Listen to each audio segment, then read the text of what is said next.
मैं आज योग दिवस पर ये कामना करता हूं कि हर देश, हर समाज और हर व्यक्ति स्वस्थ हो। सब एक साथ मिलकर एक दूसरे की ताकत बने। साथियों, हमारे ऋषियों मुनियों ने योग के लिए समत्वम योग उच्यते ये परिभाषा दी थी। उन्होंने सुख दुख में समान रहने, संयम को एक तरह से योग का पैरामीटर बनाया था। आज इस वैश्विक त्रासदी में योग ने इसे साबित करके दिखाया है। कोरोना के इन 1.5 वर्षों में भारत समेत कितने ही देशों ने बड़े संकट का सामना किया है। साथियों, दुनिया के अधिकांश देशों के लिए योग दिवस को उनका सदियों पुराना सांस्कृतिक पर्व नहीं है।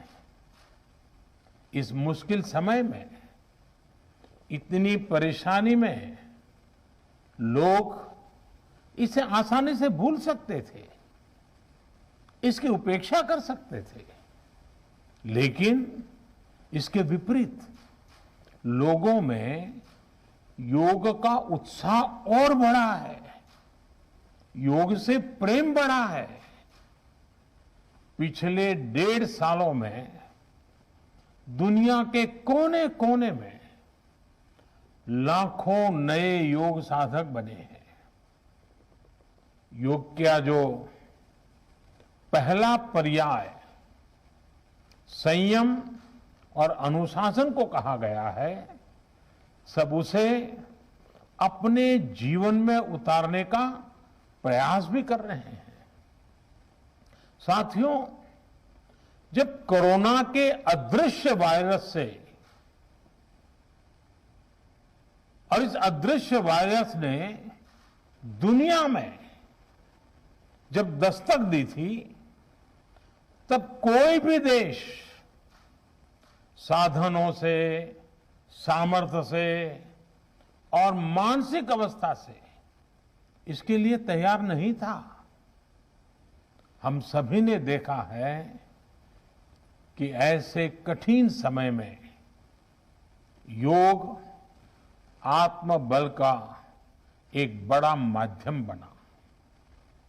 योग ने लोगों में ये भरोसा बढ़ाया कि हम इस बीमारी से लड़ सकते हैं। मैं जब फ्रंटलाइन वॉरियर्स से, डॉक्टर्स से बात करता हूं, तो मुझे बताते हैं कि कोरोना के खिलाफ लड़ाई में उन्होंने योग को भी अपना सुरक्षा कवच बनाया। डॉक्टरों ने योग से खुद को भी मजबूत किया और अपने मरीजों को जल्दी स्वस्थ करने में इसका उपयोग भी किया। और आज अस्पतालों से ऐसी कितनी तस्वीरें आती हैं जहां डॉक्टर्स, नर्सेस मरीजों को योग सिखा रहे हैं, तो कहीं मरीज अपना अनुभव साझा कर रहे हैं। प्राणायाम, अनुलोम विलोम जैसी ब्रीथिंग एक्सरसाइज है हमारे रेस्पिरेटरी सिस्टम को कितनी ताकत मिलती है, ये भी दुनिया के विशेषज्ञ खुद बता रहे हैं। साथियों, महान तमिल संत श्री तिरुवल्लुवर जी ने कहा,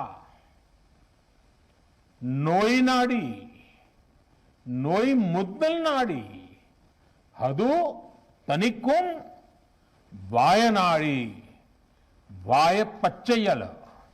अर्थात अगर कोई बीमारी है तो उसे डायग्नाइज करो, उसकी जड़ तक जाओ, बीमारी की वजह क्या है ये पता करो, फिर उसका इलाज सुनिश्चित करो। योग यही रास्ता दिखाता है। आज मेडिकल साइंस भी उपचार के साथ साथ हीलिंग पर भी उतना ही बल देता है और योग हीलिंग प्रोसेस में उपकारक है। मुझे संतोष है कि आज योग के इस पहलू पर दुनिया भर में के विशेषज्ञ अनेक प्रकार के साइंटिफिक रिसर्च भी कर रहे हैं, उस पर काम कर रहे हैं। साथियों, कोरोना काल में योग से हमारे शरीर को होने वाले फायदों पर, हमारी इम्यूनिटी पर पड़ने वाले सकारात्मक प्रभावों पर कई स्टडीज हो रही है। आजकल हम देखते हैं कई स्कूलों में ऑनलाइन क्लासेस की शुरुआत में 10-15 मिनट बच्चों को योग प्राणायाम कराया जा रहा है। ये कोरोना से मुकाबले के लिए भी बच्चों की शारीरिक रूप में तैयारी कर रहा है। साथियों, भारत के ऋषियों ने हमें सिखाया है, व्यायामात लभते स्वास्थ्यम, दीर्घ आयुषम बलम सुखम, आरोग्यम परमम भाग्यम, स्वास्थ्यम सर्वार्थ साधनम। अर्थात योग व्यायाम से हमें अच्छा स्वास्थ्य मिलता है, सामर्थ्य मिलता है और लंबा सुखी जीवन मिलता है। हमारे लिए स्वास्थ्य ही सबसे बड़ा भाग्य है और अच्छा स्वास्थ्य ही सभी सफलताओं का माध्यम है। भारत के ऋषियों ने, भारत ने जब भी स्वास्थ्य की बात की है तो इसका मतलब केवल शारीरिक स्वास्थ्य नहीं रहा है। इसलिए योग में फिजिकल हेल्थ के साथ साथ मेंटल हेल्थ पर इतना जोर दिया गया है। जब हम प्राणायाम करते हैं, ध्यान करते हैं, दूसरी यौगिक क्रियाएं करते हैं, तो हम अपनी अंतर चेतना को अनुभव करते हैं। योग से हमें ये अनुभव होता है कि हमारी विचार शक्ति, हमारा आंतरिक सामर्थ्य इतना ज्यादा है कि दुनिया की कोई परेशानी, कोई भी नेगेटिविटी हमें तोड़ नहीं सकती। योग हमें स्ट्रेस से स्ट्रेंथ की ओर और नेगेटिविटी से क्रिएटिविटी का रास्ता दिखाता है। योग हमें अवसाद से उमंग और प्रमाद से प्रसाद तक ले जाता है। Friends, yoga tells us that so many problems might be out there, but we have infinite solutions within ourselves. We are the biggest source of energy in our universe. We do not realize this energy because of the many divisions that exist. At times, the lives of people exist in silos. These divisions reflect in the overall personality as well. The shift from silo to union is yoga, a proven way to experience A realization of oneness is yoga.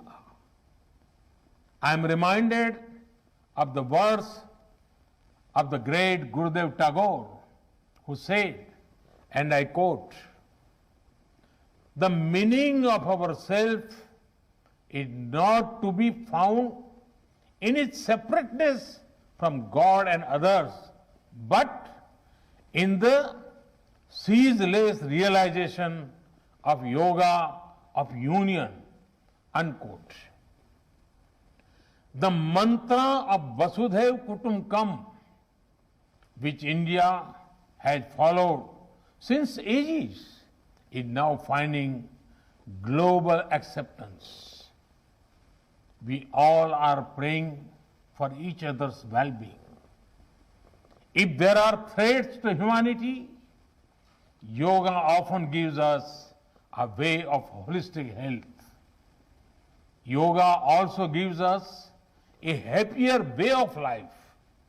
I'm sure yoga will continue playing its preventive as well as positive role in healthcare of masses. साथियों, जब भारत ने United Nations में अंतर्राष्ट्रीय योग दिवस का प्रस्ताव रखा था, तो उसके पीछे यही भावना थी कि योग विज्ञान पूरे विश्व के लिए सुलभ हो। आज इस दिशा में भारत ने यूनाइटेड नेशंस WHO के साथ मिलकर एक और महत्वपूर्ण कदम उठाया है। अब विश्व को एम योगा ऐप की शक्ति मिलने जा रही है। इस ऐप में कॉमन योगा प्रोटोकॉल के आधार पर योग प्रशिक्षण के कई वीडियोस दुनिया की अलग अलग भाषाओं में उपलब्ध होंगे। ये आधुनिक टेक्नोलॉजी और प्राचीन विज्ञान के फ्यूजन का भी एक बेहतरीन उदाहरण है। मुझे पूरा विश्वास है एम योगा ऐप योग का विस्तार दुनिया भर में करने और वन वर्ल्ड वन हेल्थ के प्रयासों को सफल बनाने में बड़ी भूमिका निभाएगा। साथियों, गीता में कहा गया है, तम विद्या दुख संयोग वियोगम योग संगीतम, अर्थात दुखों से वियोग को, मुक्ति को ही योग कहते हैं। सबको साथ लेकर चलने वाली मानवता की ये योग यात्रा हमें ऐसे ही अनवरत आगे बढ़ानी है। चाहे कोई भी स्थान हो, कोई भी परिस्थिति हो, कोई भी आयु हो, हर एक के लिए योग के पास कोई न कोई समाधान जरूर है। आज विश्व में योग के प्रति जिज्ञासा रखने वालों की संख्या बहुत बढ़ रही है। देश विदेश में योग प्रतिष्ठानों की संख्या में भी वृद्धि हो रही है। ऐसे में योग का जो मूलभूत तत्व ज्ञान है, मूलभूत सिद्धांत है, उसको कायम रखते हुए योग जन जन तक पहुंचे, अविरत पहुंचे, निरंतर पहुंचे, ये कार्य आवश्यक है। और ये कार्य योग से जुड़े लोगों को, योग के आचार्यों को, योग के प्रचारकों को साथ मिलकर करना चाहिए। हमें खुद भी योग का संकल्प लेना है और अपनों को भी इस संकल्प से जोड़ना है। योग से सहयोग तक का ये मंत्र हमें एक नए भविष्य का मार्ग दिखाएगा, मानवता को सशक्त करेगा। इन्हीं शुभकामनाओं के साथ आज अंतर्राष्ट्रीय योग दिवस पर पूरी मानव जात को आप सभी को बहुत बहुत शुभकामनाएं, बहुत बहुत धन्यवाद।